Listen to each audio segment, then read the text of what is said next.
დასუფთავების აქციაში ყველა მუნიციპალიტეტი ჩაერთო. ხელვაჩაურის გამგეობის მიმდებარე ტერიტორიაზე გაწმენდით სამუშაოებში მონაწილეობა მიიღეს გამგებელმა, საკრებულოს თავმჯდომარემ და საკრებულოს წევრებმა. წინა საარჩევნო პლაკატებისგან გაწმენდითი სამუშაოები პარალელურად მიმდინარეობს მუნიციპალიტეტის ყველა სოფელში. ოჯახს წარმოადგენს თუ მართ ექნება მაშინ ნორმალური როცა დასუფთავებულ წესიერ მოწესრიგებულ ოჯახში მიდის.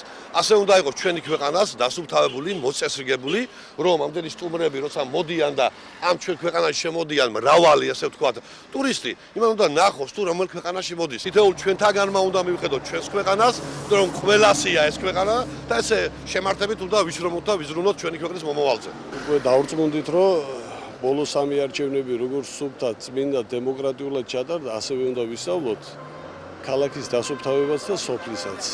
ამ პლაკატებისაგან უნდა ჩავჯდეთ იმ დემოკრატიის ჩარჩოებში. მისასალმებელია, რა თქმა უნდა, სიამოვნებით ვებულობ ამ აქციაში მონაწილეობას.